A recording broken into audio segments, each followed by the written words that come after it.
بہت دیر سے فون کی گھنٹی بجے جا رہی تھی، پتہ نہیں کس کا فون تھا۔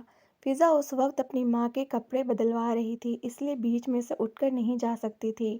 پہلی بات تو وہ اس کی ماں تھیں جن کی سیوا کرنا اس کا فرض تھا، دوسرا وہ معذور بھی تھیں تو کیسے ان کو چھوڑ کر فون سنتی۔ وہ نرس کے ہونے کے باوجود ان کا ہر کام اپنے ہاتھوں سے کرتی تھی اور جنت کما رہی تھی۔ نرس صرف اس کی مدد کرتی تھی، یعنی چیزیں اٹھا کر دینا، ان کو اٹھانے بٹھانے میں سہارا دینا، باقی اور کام وہ اپنے ہاتھوں سے کرتی تھی۔ بہت دیر تک گھنٹی بجنے کے بعد اب فون بند ہو چکا تھا تو اس نے سوچا کہ کام سے فری ہو کر نمبر دیکھ کر خود ہی کال بیک کر لے گی۔ ماں کو تیار کرنے کے بعد کھانا کھلایا اور اب نرس کی مدد سے بستر صاف کر کے آرام سے لٹا دیا۔ اب سب کاموں سے فری ہو کر اس نے سوچا کہ دیکھوں کس کا نمبر ہے، تو اسی وقت پھر فون بجنے لگا۔ اس نے نمبر دیکھا، یہ اس کے شوہر شہنواز کا فون تھا جو لندن میں تھا۔ فضا کو لندن سے آئے ہوئے کچھ مہینے ہوئے تھے۔ شہنواز اس کو بار بار فون کر کے واپس آنے کو کہہ رہا تھا، مگر وہ اپنی ماں کی بیماری اور مجبوری کی وجہ سے نہیں جا پا رہی تھی۔ اس کے شوہر اور سسرال والوں کی ایک ہی رٹ تھی، واپس آ جاؤ، اپنا گھر، پتی، بچے دیکھو، اپنی ماں کو کوئی اور انتظام کر لو۔ فضا کی ماں کو فضا کے علاوہ کوئی اولاد بھی تو نہیں تھی، وہ ماں کو ان کے پاس چھوڑ کر جا سکتی؟ وہ بہت پریشان تھی، ایک طرف شوہر، بچے، سسرال والے تھے، دوسری طرف وہ بالکل اکیلی، بیمار، معذور اور اپاہج ماں۔ وہ کوئی فیصلہ نہیں کر پا رہی تھی۔ اس کو کوئی مالی پریشانی نہیں تھی، اس کی ماں کی بہت بڑی جائیداد تھی، 2 بچے تھے، ایک بیٹا فرحان اور ایک بیٹی فضا، اور وہ اپنی جائیداد دونوں بچوں میں بانٹ چکی تھی۔ اس کے باوجود ان کا اپنا حصہ اتنا تھا کہ دل کھول کر خرچ کرنے کے بعد مہنگا سے مہنگا علاج بھی ہو رہا تھا، مگر ان کو کوئی فائدہ نہیں ہو رہا تھا۔ ہوتا بھی کیسے؟ اتنا بڑا صدمہ جو ملا تھا۔ ایک ہی بیٹا تھا جو ایک حادثے میں اپنی جان گنوا چکا تھا، ان کی بیماری کی وجہ بیٹے کا صدمہ تھا۔ بیٹی پردیس میں بیاہی ہوئی تھی جو ماں کی بیماری کی دیکھ بھال اور ان کا دکھ بانٹنے آئی ہوئی تھی۔ اب اس کا پتی اس کو واپس بلا رہا تھا۔ اس نے فون اٹھا کر دھیرے سے کہا، ہیلو شہنواز۔ شہنواز نے ہیلو کا جواب دیے بغیر ہی کہا، کب آ رہی ہو؟ شہنواز، میں ان حالات میں کیسے آ جاؤں؟ میں کچھ نہیں جانتا فضا، بس ہاں یا نہ میں جواب دو، آ رہی ہو یا نہیں؟ شہنواز، میری مجبوری تو سمجھو، میں اپنی معذور اور بیمار ماں کو کیسے اکیلا چھوڑ دوں؟ تمہاری ہٹ درمی کا نتیجہ بہت برا ہوگا فضا۔ شہنواز، میں ہٹ درمی نہیں کر رہی، میری مجبوری ہے۔ کیا مجبوری؟ مجبوری کی رٹ لگا رکھی ہے تم نے، تمہیں اپنے گھر کی فکر ہے کہ نہیں؟ شہنواز، تم دوسری شادی کر لو، میں تمہیں کھلے دل سے اجازت دے رہی ہوں، میں تمہاری نئی بیوی کے بیچ میں نہیں آؤں گی، اس کے لیے مجھے تمہاری اجازت کی ضرورت نہیں ہے میڈم، نہ تمہارا احسان چاہیے، میں دوسری تو کیا تیسری اور چوتھی بھی کر لوں گا۔ شہنواز، یہ تمہارا شرعی حق ہے۔ اچھا، بڑی شرح جانتی ہو تم؟ ہاں، بہت اچھی طرح سے جانتی ہوں، تم سے بھی زیادہ۔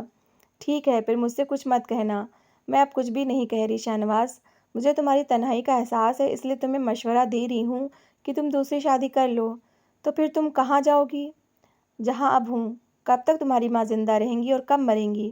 شہنواز نے بہت بدتمیزی سے کہا، جب تک خدا چاہے گا وہ زندہ رہیں گی، اور جب چاہے گا اپنے پاس بلا لے گا انہیں۔ تو اس کے بعد بھی میرا رب مالک ہے۔ تو پھر سن لو، میں تمہیں طلاق دیتا ہوں۔ شہنواز، پلیز خاموش ہو جائیں، آگے کچھ نہیں کہنا۔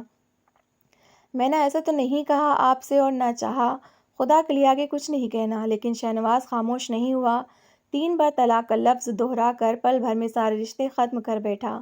فضا کے ہاتھ سے فون چھوٹ گیا اور وہ لڑکھڑا کر گر گئی اور بے ہوش ہو گئی۔ شہنواز ہیلو ہیلو کہتا رہ گیا۔ ایک لمحے کو اسے افسوس تو ہوا، مگر اس کے پیچھے کھڑی ماں، بہن اور بھابھی نے اس کو خوب شاباشی دی۔ انہی کے کہنے پر تو آج اس نے فضا سے اتنی سخت باتیں کی تھیں۔ تم نے بالکل ٹھیک کیا شہنواز، اب کرتی رہے اپنی ماں کی خدمتیں، ایسی ضدی عورتوں کا یہی انجام ہونا چاہیے۔ شہنواز کو پریشان دیکھ کر انہوں نے پھر شہ دی۔ شیطان بھی اس وقت کتنا ہنس رہا ہوگا، جو کام اس کو کرنا تھا انسان نے کتنی آسانی سے کر دیا۔ میاں بیوی کے بیچ رشتوں کو بہکانے میں شیطان کا بہت بڑا ہاتھ ہوتا ہے، مگر یہاں تو شہنواز کے اپنے رشتوں نے یہ پاکیزہ اور مضبوط بندھن توڑنے میں بہت بڑا کردار ادا کیا تھا، اور اب اس کی بربادی پر خوشی منا رہے تھے۔ کسی نے فضا کی مجبوری کو نہیں سمجھا۔ وجہ یہ تھی کہ فضا جیسی اچھی سیدھی سادی بہو کی صورت میں ان کو مفت کی نوکرانی ملی ہوئی تھی، جو صبح سے شام تک ایک پیر پر کھڑی رہ کے سب کے حکم مانتی تھی۔ اب ماں کو دیکھنے کے لیے ہندوستان آئی ہوئی تھی، ان سب کو فضا کی کمی محسوس ہو رہی تھی، ان کو سب کاموں میں تکلیف ہو رہی تھی، اور یہاں فضا کی ماں کی بیماری معذوری میں بدل چکی تھی۔ بہترین علاج کے ہونے کے بعد بھی ان کی حالت میں کوئی سدھار، کوئی فرق محسوس نہیں ہو رہا تھا۔ اب تو وہ چلنے پھرنے سے ہونے کے معذور علاوہ اندھی بھی ہو چکی تھیں۔ اکلوتے بیٹے کی موت کا صدمہ ناقابل برداشت تھا اور رو رو کر وہ اپنی آنکھیں بھی گنوا چکی تھیں۔ فضا سوچ رہی تھی کہ اچھا ہوا ہم اپنے ہوش میں نہیں ہیں، ورنہ میری بربادی کا صدمہ ان کو زندہ رہنے نہیں دیتا۔ اب مجھے اپنا غم بھلا کر اپنی ماں کی خدمت کرنی چاہیے، ان کو سنبھالنا ہے۔ بشیر صاحب کا گھرانہ 4 لوگوں پر قائم تھا، محبت کرنے والی خوبصورت بیوی اور 2 پیارے پیارے بچے، فرحان اور فضا۔ دونوں بچے ان کی جان تھے۔ وہ اپنی بیوی اور بچوں کے ساتھ بہت اچھی زندگی گزار رہے تھے۔ ماں باپ ان کے بچپن میں ہی گزر چکے تھے۔ ان کی پرورش ان کے باپ کے ایک دوست نے سگے باپ کی طرح کی تھی۔ ان کے ماں باپ نے وراثت میں صرف ایک مکان چھوڑا تھا، جو ان کے منہ بولے ماں باپ نے ان کی شادی ہونے کے بعد ان کے حوالے کر دیا تھا، جس کو بیچ کر انہوں نے ایک چھوٹی سی فیکٹری کھڑی کی، جو دیکھتے ہی دیکھتے اتنی ترقی کر گئی کہ وہ کروڑوں میں کھیل رہے تھے۔ روپے پیسے کی کوئی کمی نہیں تھی۔ محل نما بنگلہ، گاڑی، نوکر چاکر، گھر، دنیا کی ہر نعمت تھی۔ ثمینہ بیگم ان کے لیے بڑی قسمت والی ثابت ہوئی تھیں۔ ثمینہ بیگم کی جتنی شکل صورت خوبصورت تھی، ویسے ہی زندگی بھی خوبصورت گزر رہی تھی، لیکن یہ کسی کو نہیں معلوم تھا کہ ان کی قسمت کی بدصورتی ان پر کتنا بڑا اثر ڈالنے والی ہے۔ ثمینہ بیگم بچپن سے ہی سوتیلی ماں کے ظلم کا شکار تھیں۔ انہوں نے کبھی اس کا اچھا سوچا نہیں تھا۔ یہی وجہ تھی کہ بشیر صاحب جیسے ایک معمولی فیکٹری ورکر کے ساتھ شادی کر دی، مگر سوتیلی ماں کو یہ کیا پتہ تھا کہ شادی کے بعد ان کے شوہر پر قسمت کتنی مہربان ہو جائے گی، ورنہ وہ اپنی سگی بیٹی کو اس سے نہ بیاہ دیتی۔ انہوں نے تو ثمینہ کی خوبصورتی سے ڈر کے ایک ورکر سے، جس کی تنخواہ بھی بہت کم تھی، جلدی جلدی رخصت کر دیا۔ شادی کے بعد بشیر صاحب کو ان کے منہ بولے ماں باپ نے جب ان کی امانت ان کے حوالے کی تو انہوں نے اسے بیچ کر اپنا بزنس شروع کیا۔ شروع میں تو لوور اور ٹی شرٹ کی فیکٹری تھی، جو دیکھتے ہی دیکھتے گارمنٹس کی بہت بڑی فیکٹری میں بدل گئی، اور ان کو باہر کے ملکوں سے بھی آرڈر ملنے لگے، اور یوں وہ اپنی محنت، ایمانداری اور اچھی نیت کی وجہ سے بہت بڑے بزنس مین بن گئے۔ ہر کوئی ان کی قسمت پر رشک کرتا کہ اتنے تھوڑے سے عرصے میں کتنی ترقی کر لی۔ ثمینہ بیگم کے ساتھ ان کی قسمت کی آنکھ میں چولی چل رہی تھی۔ ایک معمولی آدمی کے پاس بیاہ کر آئیں اور ان کو ان کی قسمت نے اونچائی پر پہنچا دیا۔ ان کو دنیا کی ہر چیز حاصل تھی، بہت اچھی زندگی گزر رہی تھی کہ اچانک ان کا برا وقت شروع ہو گیا۔ ابھی بہت بچے چھوٹے تھے کہ شوہر ایک حادثے میں چل بسے اور جوانی میں وہ بیوہ ہو گئیں۔ پھر خود کو کیسے زمانے کی نظروں سے محفوظ رکھا، کیسے بھیڑیا نما انسانوں سے اپنی عزت بچائی، پھر کس طرح لالچی اور دشمن رشتہ داروں سے اپنی دولت اور اپنے بچوں کو بچایا، وہ خیر ایک لمبی کہانی تھی۔ انہوں نے بڑی سمجھداری، عقل مندی سے خود کو سنبھالا، بزنس کے معاملے دیکھے، بچوں کو پڑھایا لکھایا اور بڑے دھوم دھام سے بیٹے اور بیٹی کی شادی کی۔ بیٹی بیاہ کر امریکہ چلی گئی اور بیٹے نے باپ کا بزنس سنبھال لیا۔ دونوں بچے اپنی زندگی میں بہت خوش تھے، دونوں صاحب اولاد تھے۔ بیٹی ہر سال امریکہ سے ماں اور بھائی سے ملنے آتی تو خوب رونق ہو جاتی۔ ثمینہ بیگم اپنے فرض بڑے اچھے سے پورے کر چکی تھیں۔ اب انہوں نے اپنی جائیداد بھی اپنی زندگی میں دونوں بچوں میں بانٹ دی تھی۔ اپنے لیے صرف تھوڑا سا حصہ رکھا تاکہ بچوں کی کبھی محتاج نہ ہو سکیں۔ سب کچھ بچوں میں بانٹ کر پرسکون ہو گئی، مگر شاید ان کی آزمائش باقی تھی کہ جوان اور اکلوتا بیٹا اپنے باپ کی طرح ہی چھوٹے چھوٹے بچوں کو چھوڑ کر عین جوانی کی موت شکار ہو گیا۔ نہ کوئی بیماری تھی، نہ کوئی ٹینشن یا ڈپریشن، بس رب کی مرضی۔ ثمینہ بیگم کی دنیا تو اندھیر ہو گئی، انہی کی طرح ان کی جوان بہو بھی بیوہ ہو گئی۔ یہ بہت بڑا صدمہ تھا جو وہ جھیل نہ سکیں اور بستر پر پڑ گئیں۔ ان سے یہ صدمہ بالکل بھی برداشت نہیں ہو سکا۔ بیٹی بھی ان کا غم بانٹنے امریکہ سے آئی ہوئی تھی، مگر وہ اپنا گھر اور اپنے بچے چھوڑ کر کب تک رہ سکتی تھی، اس لیے ایک نرس کا انتظام کر کے واپس لندن چلی گئی۔ ادھر بہو نے اپنی عدت پوری ہونے کا بھی انتظار نہیں کیا اور اپنا حصہ سمیٹ کر ان کو اکیلے چھوڑ کر چلتی بنی۔ ثمینہ بیگم کو پھر ایک نیا غم مل گیا، وہ بالکل اکیلی ہو گئیں۔ بہو نے بچوں کو بھی ملوانے سے انکار کر دیا۔ اس صدمے نے ان کو جیتے جی مار دیا اور روتے روتے آنکھوں کی روشنی بھی چلی گئی۔ فضا کو جب یہ خبر ملی تو وہ پھر لندن سے آ گئی اور اب 5 مہینے سے وہ اپنی ماں کے پاس تھی۔ ان کی جی جان سے خدمت کر رہی تھی کہ وہ واپس زندگی طرف آ جائیں، مگر اب وہ چلنے پھرنے سے معذور تھیں۔ فضا نے بہت کوشش کی وہ ان کو اپنے ساتھ لندن لے جائے، مگر پتہ نہیں قسمت کو کیا منظور تھا کہ ان کا ویزا نہیں لگ سکا اور فضا ان کو اس حالت میں چھوڑ کر نہیں جا سکتی تھی۔ جس ماں نے کم عمر میں بیوہ ہونے پر بھی دنیا والوں کے سامنے چٹان بن کر اپنے بچوں کی اچھی پرورش کی، تو آخر وہ اس ماں کو اکیلا چھوڑ کر کیسے جا سکتی تھی؟ مگر شہنواز اور اس کے گھر والوں کی ضد تھی کہ تم واپس آ جاؤ اور اپنی ماں کو کسی وردھا آشرم میں داخل کروا دو۔ تمہاری ماں کے پاس جو کچھ جائیداد میں بچا ہے اس میں سے اپنا حصہ لو اور واپس آ جاؤ اور اپنی ماں کا حصہ اس وردھا آشرم کے نام کر دو تاکہ وہ ان کی دیکھ بھال اچھی طرح سے کر سکیں۔ مگر فضا اس کے لیے بالکل تیار نہیں تھی۔ وہ اپنی ماں کو اس حالت میں چھوڑ کر جانے کا تو سوچ بھی نہیں سکتی تھی، اور آج اس سلسلے میں اس کی شہنواز سے لڑائی ہو گئی تھی، جس کے نتیجے میں شہنواز نے اس کو طلاق دے دی تھی، اور فضا کو سمجھ میں نہیں آ رہا تھا کہ وہ اپنی طلاق کا شوق منائے یا ماں کی مجبوریوں پر آنسو بہائے۔ اس بات کو کچھ ہی دن گزرے تھے کہ ثمینہ بیگم بھی فضا کو اکیلا چھوڑ کر چلی گئیں۔ فضا تو صدمے سے پاگل ہو کر رہ گئی۔ اب کیا ہوگا؟ میں اکیلے کیسے رہوں گی؟ شوہر نے پاؤں کے نیچے سے زمین کھینچ لی تھی اور ماں کا سایہ سر پر سے اڑ گیا تھا۔ کاش شہنواز تم فیصلہ کرنے میں اتنی جلدی نہ کرتے، کچھ دن تو میری مجبوریوں پر صبر کر لیتے۔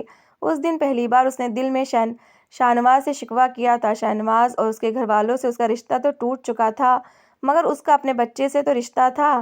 وہاں اس کا بیٹا تھا اور وہ اس کی ماں تھی۔ کاش اپنے بیٹے کی ماں سمجھ کر شہنواز اس سے ماں کے لیے افسوس کر لیتا۔ وہ اکیلی رہ گئی تھی، اس لیے ایسی بے تکی سوچیں اس کو پریشان کر رہی تھی۔ اور پھر ایک دن اس کی ساس اور نند کا فون آ گیا۔ اس کی ماں کے مرنے پر افسوس کر رہی تھی، مگر نہیں، وہ انسانیت کے ناطے اس کی ماں کا افسوس نہیں کر رہی تھیں، بلکہ اس کو غلط ثابت کر کے اس کے رویے پر الزام لگا رہی تھیں۔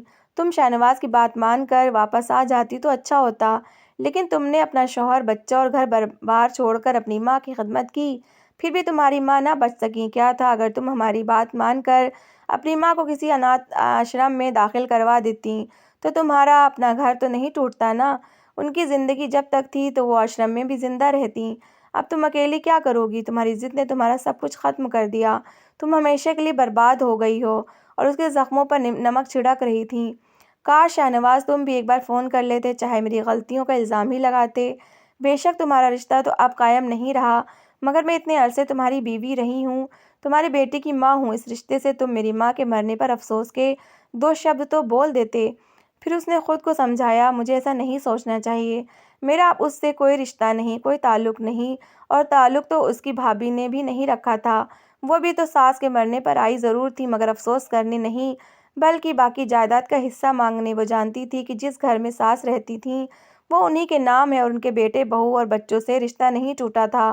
وہ اب بھی ان کے بیٹے کی بیوہ تھی اور اس کے بچے ان کے پوتا پوتی، اس لیے اس کا حق بنتا تھا۔ تو فضا نے بھی گھر بیچ کر ان کو حصہ دے دیا۔ بینک میں جو بھی رقم تھی اس کا بھی بٹوارا کر دیا۔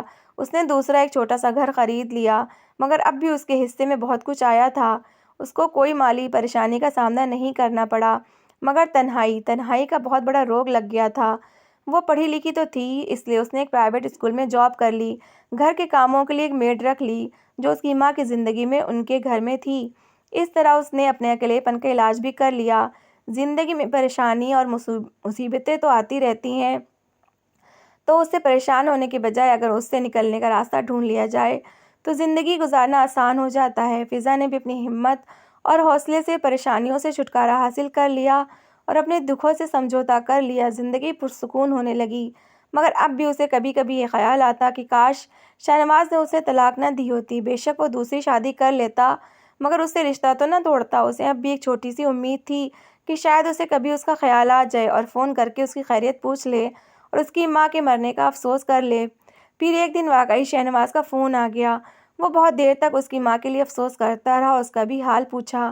وہ تو گمسم اس کی آواز سنتی رہی۔ پھر اس نے پوچھا، تو تم نے اب کیا سوچا ہے اس بارے میں، اپنی زندگی کے بارے میں؟ تم اکیلی کیسے رہو گی؟ جس طرح رہ رہی ہوں اسی طرح رہ لوں گی، میں کسی کی محتاج نہیں ہوں، خدا کا لاکھ لاکھ شکر ہے مجھ پر۔ ابھی تو بہت زندگی پڑی ہے فضا، آگے کا کیا سوچا تم نے؟ شہنواز کی یہ تو تم کو پہلے سوچنا چاہیے تھا، تم نے مجھے موقع ہی کب دیا؟ فضا، تم تو اپنی ضد پر اڑی رہیں۔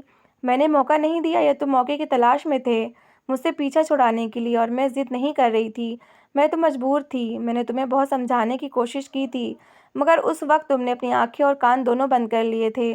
اب تو تم نے گنجائش ہی ختم کر دی۔ اب تم مجھے فون مت کرنا شہنواز۔ دیکھو، گنجائش تو اب بھی نکل سکتی ہے، ہم اب بھی ایک ہو سکتے ہیں۔ تم شرح نہیں جانتے شہنواز؟ کیا اب کوئی راستہ نہیں؟ شرح نے ہی راستہ دکھایا ہے۔ وہ کیا؟ حلالہ، تمہارا دماغ خراب ہے، میں یہ کبھی نہیں کروں گی۔ تو پھر یہ کروڑوں کی جائیداد کیسے اکیلے سنبھالو گی؟ اوہ تو یہ بات ہے، جب بھی میں کہوں تم نے پہلے میری کوئی بات نہ سمجھی، نہ مانی، بلکہ رشتہ توڑنے میں 1 منٹ بھی نہیں لگایا۔ اور اس وقت میری ماں کے مرنے پر رسمی طور پر 2 شبد بھی تم نے تسلی کے نہیں بولے، حالانکہ تمہارے فیصلے کرنے کے کچھ دن بعد ہی میری ماں کا انتقال ہو گیا تھا۔ میری بات سمجھ کر کچھ دن انتظار کر لیتے تو آج اچانک کی ہمدردی کیسے ہو گئی تمہیں مجھ سے، اور میری فکر ستانے لگی۔ دراصل میری دولت دیکھ کر تمہاری رال ٹپکنے لگی ہے۔ دیکھو فضا، اکیلی عورت کا تنہا رہنا بہت مشکل ہے، پھر دولت مند عورت کا اکیلے رہنا خطرے سے خالی نہیں۔ شاہنواز بغیرتوں کی طرح اس کی بات کا برا مانے بغیر بولا۔ تم میری فکر مت کرو شاہنواز، اب تم میرے لیے کچھ نہیں لگتے۔ میں نے اپنی جائیداد ٹرسٹ کے نام کر دی ہے۔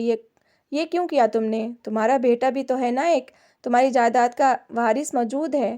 تم میری اور میرے بیٹے کی فکر مت کرو، وہ تمہارا بھی تو بیٹا ہے اور تمہاری ذمہ داری ہے، تم ہو نا اس کے پاس۔ تم بہت بے وقوفی کر رہی ہو فضا۔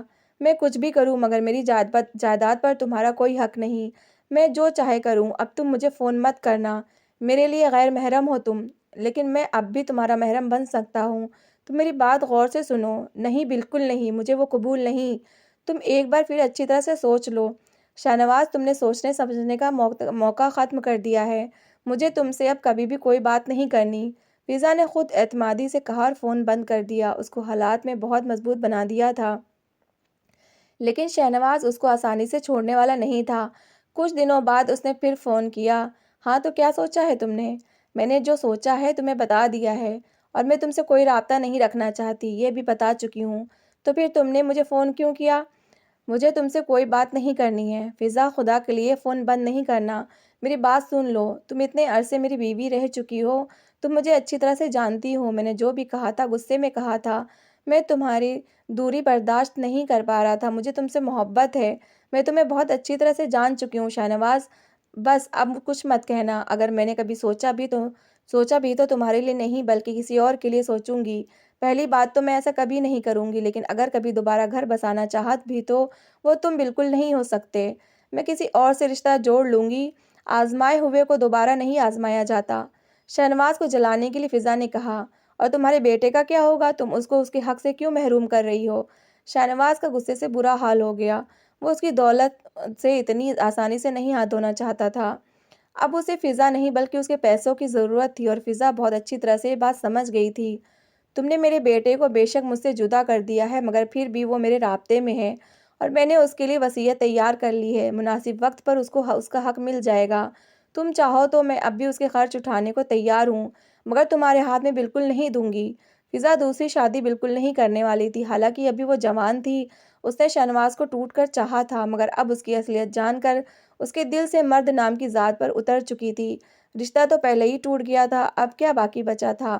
اب اسے دنیاوی سہارے کی ضرورت نہیں تھی، اس کے لیے اس کا رب ہی کافی تھا۔ جس طرح اس کی ماں بھری جوانی میں بیوہ ہو گئی تھی اور رب سے انہوں نے دل لگا لیا تھا، اسی طرح فضا نے بھی اپنے رب سے دل لگا لیا۔ اب اسے صرف اپنے رب کو منا کر رکھنا تھا۔ وہ اپنے آپ کو بہت محفوظ اور مضبوط بنا چکی تھی، اب اسے کوئی نہ ڈر تھا، نہ خوف، اور نہ ہی پریشانی۔ جو رب کا ہو جائے، رب بھی اسی کا ہو جاتا ہے۔ شاہنواز دنیاوی نعمتوں سے محروم ہونے پر غمزدہ تھا۔ اسے پچھتاوا ہو رہا تھا کہ کاش اس نے فضا سے جلد بازی میں رشتہ نہ توڑا ہوتا، تو اس وقت وہ اس کی دولت پر عیش کر رہا ہوتا۔